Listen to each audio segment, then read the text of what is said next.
সরকার তরকারি বাটি থেকে রাজনৈতিক দলগুলোকে এক চামচ করে ভাগ করে দিয়েছে।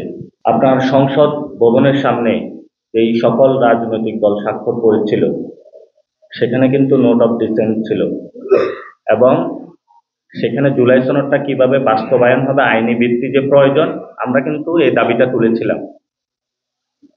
তোলার পরে রাজনৈতিক অঙ্গনে সব জায়গায় আলোচনাটা শুরু হয় এবং সবাই এটা বুঝে যে এটা আসলে একটা বাস্তবায়নের প্রক্রিয়া প্রয়োজন অথবা আইনি ভিত্তি প্রয়োজন। সরকার আইনি ভিত্তি দিয়েছে, সরকার এখানে দরদ দেখিয়েছে, কিন্তু সরকার কোনো দায় দেখায় নাই।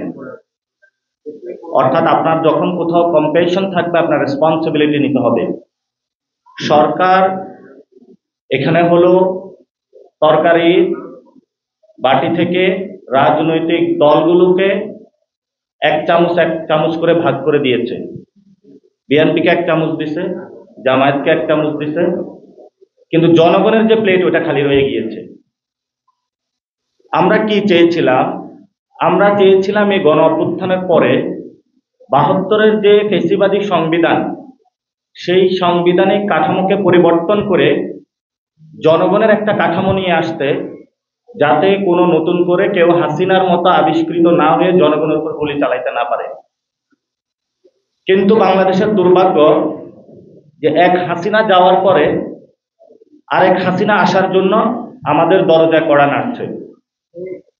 তারা কি করলো? সংস্কার কমিশনে গিয়ে গুন্ডামি করলো এবং সেখানে যখন সবাই সব দল একটা বিষয় ঐক্যমত পোষণ করেছে সেখানে তারা ভেটো দিল, বললো আমরা এটা মানবো না, খেলায় আছি কিন্তু তাল গাছটা আমার। সংস্কার কমিশন অনেক আসলে বিপদে পড়েছেন, তারপরও ওই দলের নোট অফ ডিসেন্ট রেখে আমরা সামনের দিকে আগে বাড়িয়েছি দেশের স্বার্থে। কিন্তু বর্তমান যে পরিস্থিতিতে জুলাই সনদের আইনি ভিত্তি হয়েছে, তারা বলেছিল একটি প্রজ্ঞাপনের মাধ্যমে, আমরা বলেছি এটার আদেশ দিতে হবে। সরকার আদেশ দিয়েছে, এটা আমরা পেয়েছি। সাথে সাথে আমরা জানিয়েছিলাম যে ডক্টর ইউনূস দিতে হবে, শাহাবুদ্দিন চুপ্পু এটা দিতে পারবে না। ফলত আমরা জুলাই সনদের আইনি ভিত্তি পেয়েছি কিন্তু নৈতিক ভিত্তি জায়গাটা আমরা পাইনি।